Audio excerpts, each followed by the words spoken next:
Bun venit la Odivu, podcastul în care vorbim despre motivație, sens și reconectare profesională.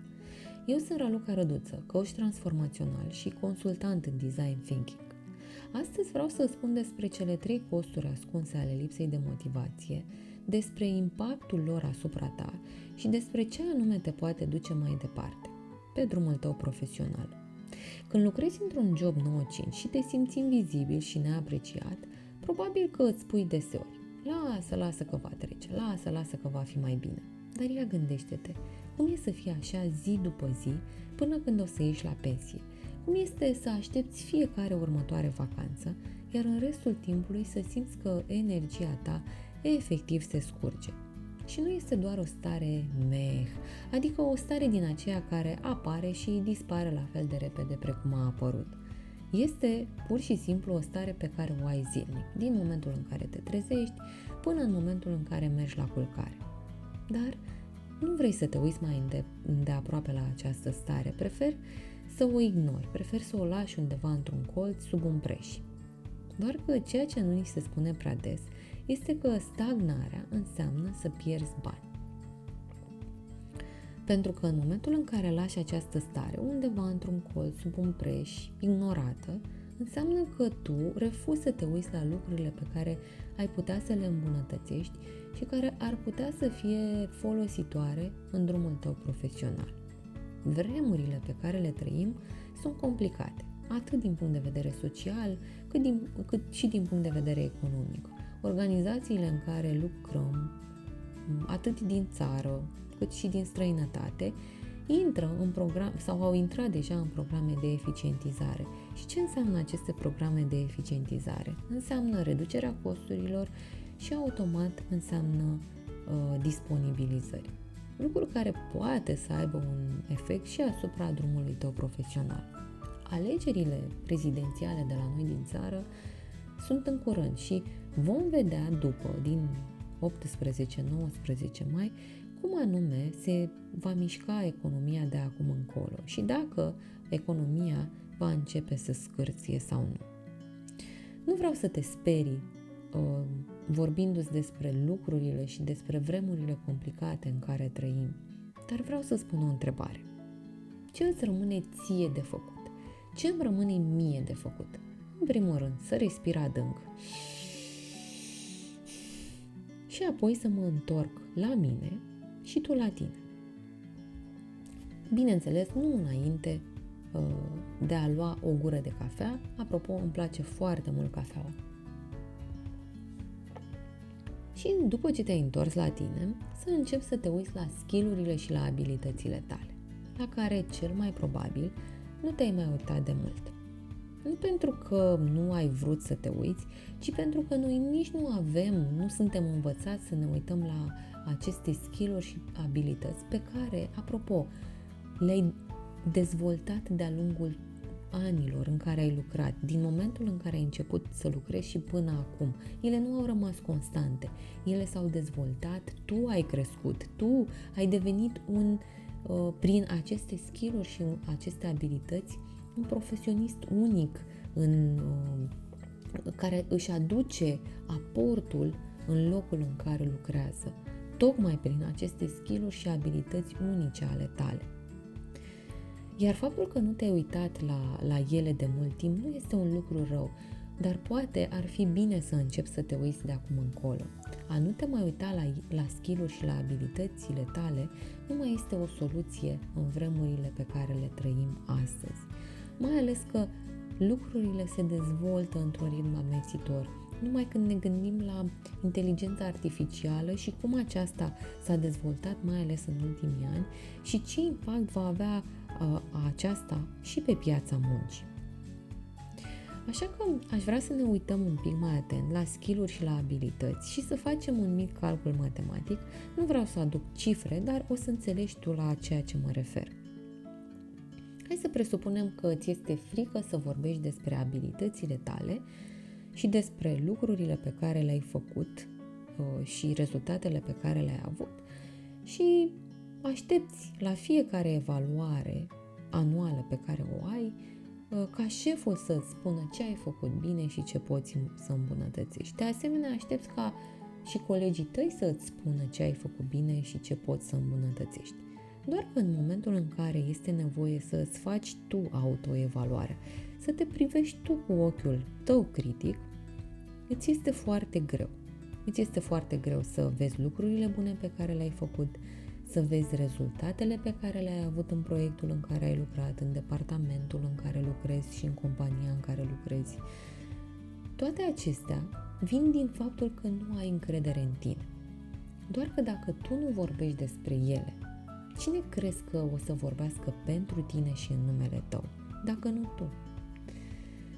O să-mi spui că asta înseamnă să te autopromovezi și sună rău ideea asta de autopromovare. Doar că autopromovarea de care îți vorbesc eu nu este să vorbești vorbe goale, adică să vorbești despre lucruri care nu sunt reale. Nu, îți spun să vorbești despre acele lucruri pe care tu le-ai făcut, pe care tu le-ai realizat. Acele lucruri care au avut impact în jurul tău, în proiectul la care ai lucrat, în echipa în care lucrezi, în departamentul în care lucrezi. Pentru că tocmai această autopromovare, a-ți privi cu ochi critici skill-urile și abilitățile pe care le-ai dobândit, toată această autoevaluare te va ajuta să capeți încredere în tine. Pentru că ce o să se întâmple după ce o să prezinți lucrurile și o să te autoevaluezi? O să primești feedback, o să înțelegi dacă lucrurile pe care tu le vezi ca un progres real și ceilalți oameni le văd în același fel. O să înțelegi dacă impactul pe care tu consideri că l-ai avut asupra proiectului în care lucrezi, asupra echipei, asupra companiei, același impact este văzut și de oamenii din jurul tău. Și în momentul în care o să afli toate lucrurile acestea, o să-ți dai seama că toate lucrurile pe care le-ai realizat sunt reale, pentru că tu ești un profesionist bun, pentru că skill-urile și abilitățile tale identificate sunt unice. Iar dacă îți este frică să vorbești despre ele la evaluarea anuală, ce crezi că se va întâmpla? Păi automat, în loc să ai o creștere salarială cu procentul maxim pe care poți să îl atingi, ai o creștere salarială poate cu un procent mediu sau un procent mic. În momentul în care tu o să capeți această încredere, să te autopromovezi, o să arăți celor din jur că nu numai că ai atins așteptările pe care le-au avut cei din jurul tău pentru tine, ci o să le arăți că le-ai depășit. Și în momentul acela o să fie foarte ușor și pentru tine să ceri acel procent maxim de creștere salarială. Doar că în momentul în care nu faci acest lucru, automat pierzi acei bani. Pe care, bineînțeles, suma de bani, ce înseamnă acest lucru într-o sumă de bani, depinde de la rol la rol, de la salariu la salariu. Doar că am vrut să îți arăt cum anume pierzi bani în momentul în care nu vorbești despre abilitățile și skill-urile tale.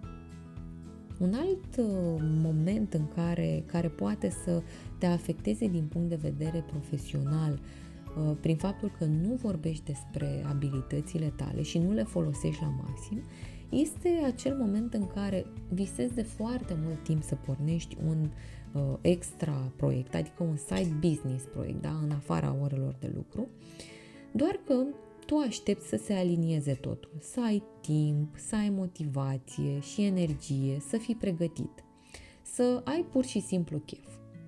Doar că știi expresia aceea, pofta vine mâncând. La fel se întâmplă și cu cheful. Vine în momentul în care acționezi cu direcție și cu intenții. Însă este important să acționezi cu direcția și cu intenția care sunt pentru tine și sunt aliniate cu tine. Pentru că este normal ca atunci când cineva îți impune această direcție și intenție, să nu ai chef să mergi pe drumul altcuiva. Însă în momentul în care tu descoperi care este direcția ta și care este intenția ta, în acel moment o să vezi că vine și cheful și o să-ți dorești să obții rezultate și o să-ți dorești să obții, să mergi, să parcurgi încă un pas și încă un pas, pentru că o să-ți placă rezultatele pe care o să le ai. Iată cum și faptul că nu îți folosești abilitățile și nu vorbești despre ele și nu le folosești efectiv, nu le pui în practică, poate să te oprească din drumul tău profesional, pentru că și acest side business pe care ai putea să-l începi, la care visezi de atât de mult timp, poate să-ți aducă beneficii, atât din punct de vedere financiar, dar și din punct de vedere skill-uri și soft skill-uri pentru tine, pentru că în momentul în care începi un astfel de proiect, o să începi să te cunoști pe tine mai bine, o să începi să știi și o să vezi lucrurile, punctele tale forte, iar în momentul în care o să le conștientizezi, o să poți să le aduci și în programul tău 9-5, la locul tău de muncă și vor avea cu atât mai mult impact. Așa că, după toate lucrurile acestea pe care ți le-am spus, încă ți se pare că nu există un cost ascuns al lipsei de motivație? Dacă încă ți se pare acest lucru, eu zic să te mai gândești. Motivația nu este doar despre cum anume te simți zi de zi. Este și despre ce anume pierzi când nu acționezi. Și aici putem să dăm mai multe exemple. Pierzi timp, pierzi bani, pierzi idei, pierzi impact, pierzi autonomie. Pentru că atunci când ești lipsit de motivație, nu doar că nu crești, și în plus stagnezi, dar este vorba poate și de faptul că involuezi și despre faptul că uiți cine ești și cine ai putea să devii. Și de ce spun că involuezi? Hai să ne gândim din punct de vedere financiar. Deci, lipsa de motivație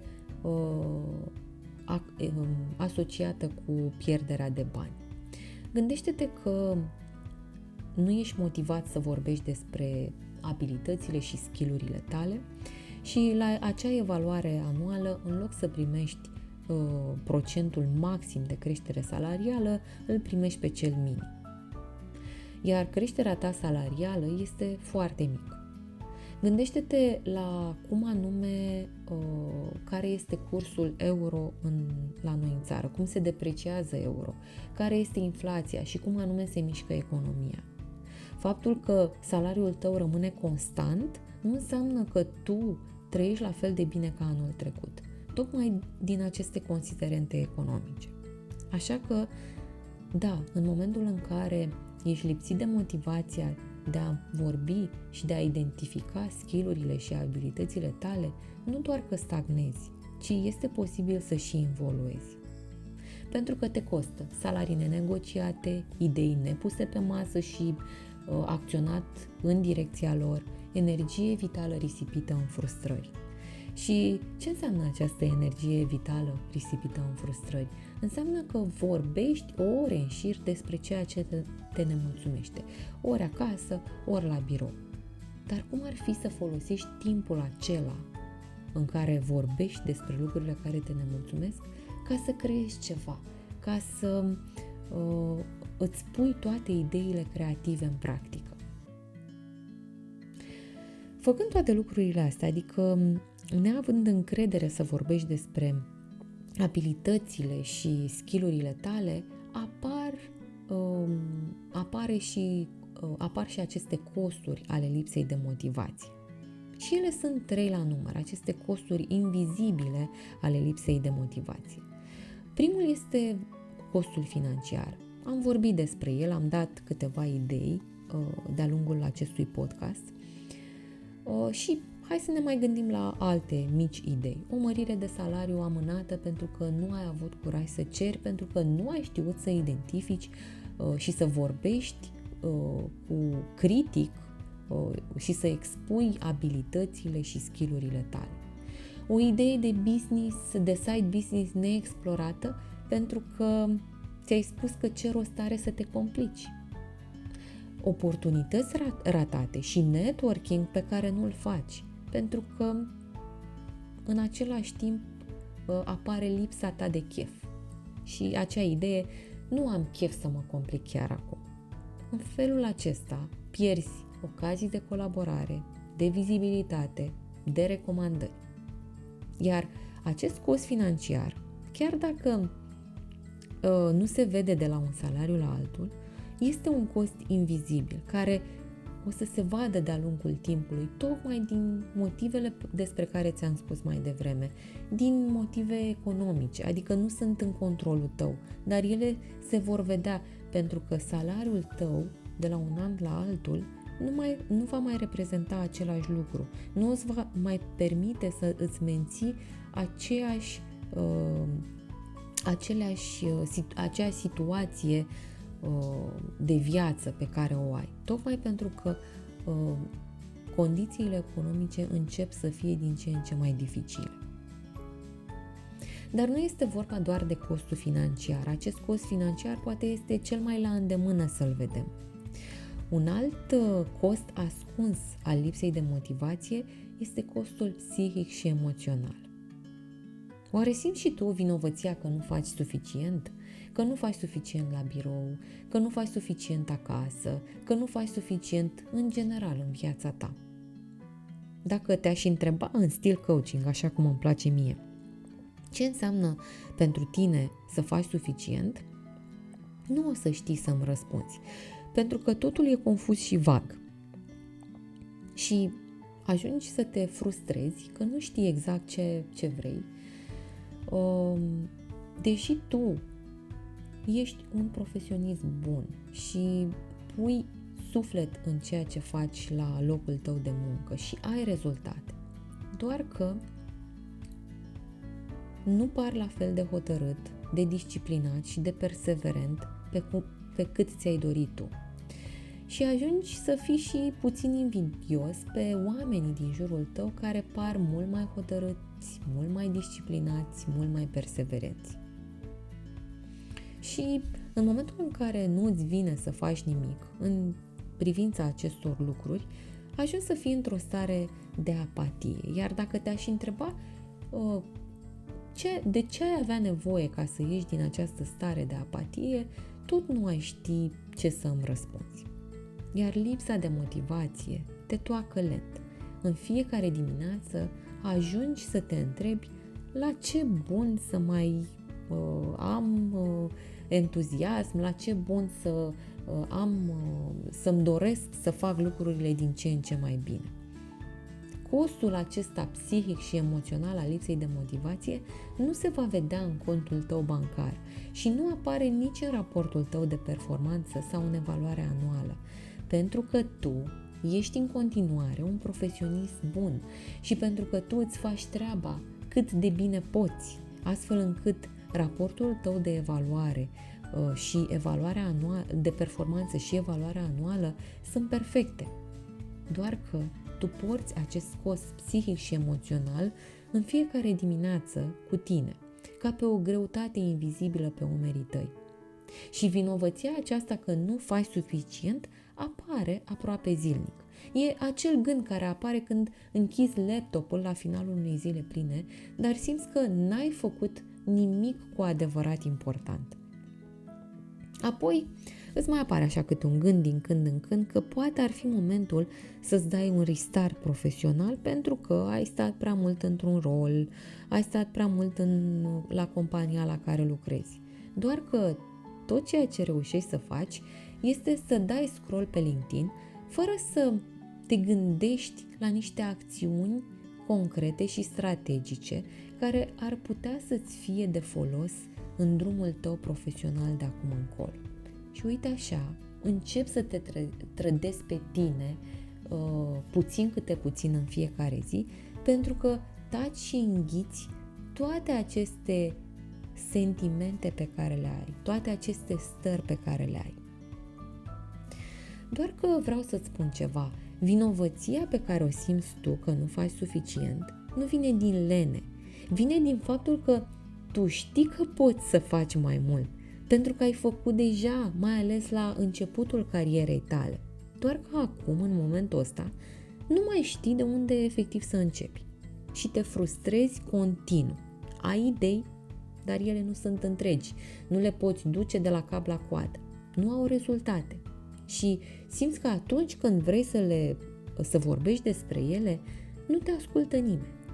Ai intenții, dar nu poți să le pui în practică pentru că nu ai claritate cum îți pot folosi ele în drumul profesional. Și aici când spun intenții, mă gândesc la acea intenție de a porni un proiect pe cont propriu, doar că nu vezi cum anume ar putea cu adevărat să-ți folosească, mai degrabă te gândești la timpul pe care ți-l va mânca, în loc să te gândești la modul în care acel proiect, faptul că îl începi, îți poate dezvolta skill-urile tale, abilitățile tale. Lipsa de motivație nu înseamnă lipsă de ambiție, înseamnă că ți-ai pierdut busola interioară și că eviți să o cauți de teamă că nu o vei găsi. Apoi aș vrea să mă întorc la acel sentiment de invidie de care ți-am spus mai devreme, pentru că o să vezi în jurul tău oameni hotărâți, oameni perseverenți, oameni care merg mai departe și care au rezultate și începe să apară și la tine un sentiment din acesta de comparație și de oarecare invidie. Îți este și rușine că trăiești acel sentiment de invidie față de ceilalți care avansează, înaintează, poate chiar propuni ideile la care tu te-ai gândit deja, dar pentru că nu ai avut încredere să vorbești despre ele, au rămas undeva într-un sertar din mintea ta. Pentru că nu ai vorbit niciodată despre ele. Iar colegii care avansează și care pare că au toate ideile din lume și pare că au timp de toate lucrurile pe care și tu te gândești că ai putea să le faci, primesc validare pentru orice idee pe care o au, pentru orice acțiune pe care o iau. Iar tu ce faci? Muncești în tăcere și simți că ești invizibil. Și undeva în mintea ta te întrebi, de ce nu reușești să faci și tu pași pentru a evolua din punct de vedere profesional? Această invidie de care îți vorbesc nu este toxică, dar aș vrea să fie pentru tine un semnal care să îți arate că ți-ai refuzat dreptul de a te face vizibil și validat în munca ta. Și costul acesta psihologic și emoțional este echivalent cu acea stare de apatie pe care o ai zilnic. O stare în care nu ai chef de nimic. Cum spuneam, te trezești mai obosit, deși dormi, visezi la vacanțe, la cum îți dai demisia, dar nu faci absolut nimic din lucrurile astea. Pur și simplu ai o stare de dezorientare și ești decuplat de la ce contează cu adevărat pentru tine. Cam așa se manifestă acest cost psihic și emoțional asupra motivației. Cam așa ne consumă pe interior. El nu este vizibil. Este un cost ascuns pe care îl trăim zi de zi, dar care nu este vizibil, doar că își va arăta și își va pune amprenta pe un termen lung asupra drumului nostru profesional. Un alt cost ascuns al lipsei de motivație este costul de identitate. Lipsa de motivație nu este doar o stare trecătoare. De fapt, cu cât trece mai mult timp, cu atât mai mult te afunzi și tu în această lipsă de motivație și vei aștepta în permanență un impuls din exterior, doar că îl tot aștepți. Pentru că dacă nu îl cauți tu cu intenție, nu o să-l găsești. Pe termen lung, lipsa de motivație începe să îți rescrie identitatea. În tăcere, exact ce spuneam, un cost ascuns, dar cu efecte puternice. Și știi ce este cu adevărat trist în toată această schemă? Că nu îți dai seama imediat modul cum anume lipsa de motivație te afectează. Pentru că timpul trece și tu ajungi să te plafonezi. Și când începi să te plafonezi, începi să ai dubii în legătură cu propria ta identitate. O să începi să te gândești, oare sunt sau nu capabil să fac o schimbare de job acum? O să te gândești, aoleu, mi-e teamă, mi-e frică să fac asta. Nici nu mai știi de fapt cine ești în jobul în care ești, doar că nici nu ai acea încredere și nu te simți capabil să faci o schimbare. Nu mai știi ce să decizi legat de drumul tău profesional. Și zi după zi zici, lasă, că aștept un semn, doar că semnul nu mai vine.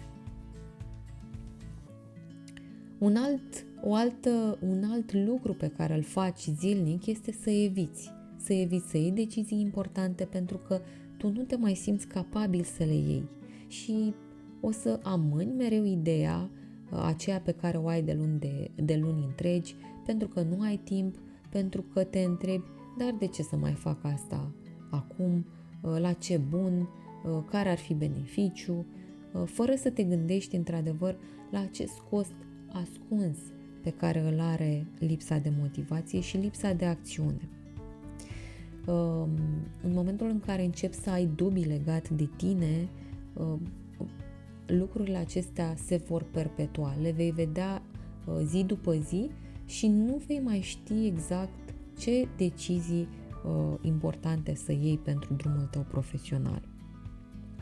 Începi să-ți pierzi încrederea în tine și să nu mai ai claritatea despre cine ești și despre ce anume vrei.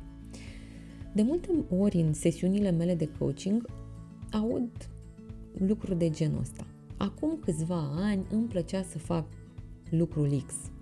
Și de multe ori este vorba despre un lucru creativ care aducea foarte multă bucurie și satisfacție. Doar că acel lucru a fost pierdut undeva pe drum și persoana respectivă se gândește cu nostalgie la el. Și este exact același lucru se poate întâmpla și în cariera ta, pentru că eu știu cum ești tu, ești un profesionist foarte bun, care și-a început cariera cu entuziasm și cu energie, doar că acum simți că ești o piesă într-un sistem care merge pe pilot automat și nu mai știi unde se termină munca și unde începi tu. Iar această lipsă de direcție pe care simți că o ai, începe să ți se pară absolut normal. Adică această lipsă de direcție, adică tu muncești zi după zi, dar fără să te gândești la direcția drumului tău profesional. Doar că nu este normal. E un semnal că poate e nevoie să te uiți din nou la tine, la cine ești tu, la abilitățile tale, astfel încât să-ți recuperezi vocea ta de om profesionist, să-ți recuperezi această motivație și entuziasm ca la începutul carierei tale, pentru că ele nu au dispărut, ele sunt în continuare în interiorul tău, doar că nu le mai accesezi. Și pierzi,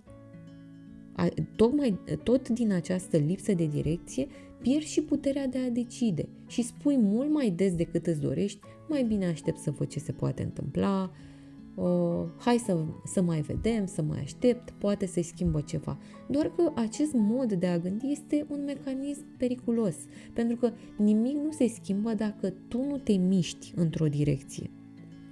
Bineînțeles că poate a sta și a-ți spune, stai să mai vedem ce se întâmplă, să mai aștept, poate se schimbă ceva, poate este și asta o strategie. Doar că de ce să nu faci ceva pentru tine în timp ce aștepți? De ce să nu faci și tu ceva în paralel? Ceva care să te aducă mai aproape de tine, de cine ești tu, de abilitățile tale. Pentru că știi ce se întâmplă de fapt? Și lipsa aceasta de acțiune devine o decizie. Doar că nu este decizia ta. Și când nu decizi tu, vor decide alții pentru tine, iar tu vei deveni tot mai mic în propria ta viață profesională. Acestea sunt cele 3 costuri ascunse ale lipsei de motivație. Costul financiar, costul psihic și emoțional și costul de identitate. Eu nu vreau să-ți dau ție o rețetă magică cum anume să-ți regăsești motivația, pentru că nu cred în rețete magice. Cred însă într-un singur lucru, în acțiune, și o încurajez în jurul meu, pentru oamenii din jurul meu. Însă, când mă gândesc la acțiune, mă gândesc la acea acțiune orientată către lucrurile care îți aduc ție bucurie și entuziasm. Iar acele lucruri pot fi diferite față de lucrurile care îmi aduc mie bucurie și entuziasm. De aceea este atât de important să le identifici. Pentru că atunci când tu vei începe să te uiți la lucrurile care îți aduc atât de multă bucurie și entuziasm, vei începe să îți recuperezi și vocea ta profesională și vei înțelege ce anume te face unic ca și profesionist. Pentru că fără o decizie proprie, fără să te uiți la abilitățile tale profesionale, cele care te fac pe tine unic în viața ta profesională, viața ta profesională va deveni o reacție, nu o creație. Și tu meriți mult mai mult de atât. M-am încurcat în acest mult. Iar la sfârșit, la finalul acestui episod, vreau să spun un singur lucru. Dacă te regăsești și tu într-un astfel de scenariu, într-o lipsă de motivație și vrei să explorăm împreună cum ai putea să o regăsești și cum ai putea să construiești drumul tău profesional de acum încolo, îmbinând poate full-time jobul cu un proiect personal pe care îl vom analiza din perspectiva de design thinking, scrie-mi pe hello@ralucarăduță.com. De asemenea, dacă vrei să citești mai multe lucruri, vei găsi despre motivație, despre design thinking, vei găsi mult mai multe resurse pe blogul meu pe ralucarăduță.ro. Până data viitoare, amintește-ți, claritatea nu vine din gândire excesivă, vine din acțiune, vine din curaj, dintr-un mic pas făcut cu intenție. Iar eu îți mulțumesc că ești aici, dacă ai ascultat până la capăt. Și nu uita, nu ești robot și nu ești leneș, ești un om și motivația ta are nevoie de grija ta, nu de critică. Ne auzim curând. Rock it with grace.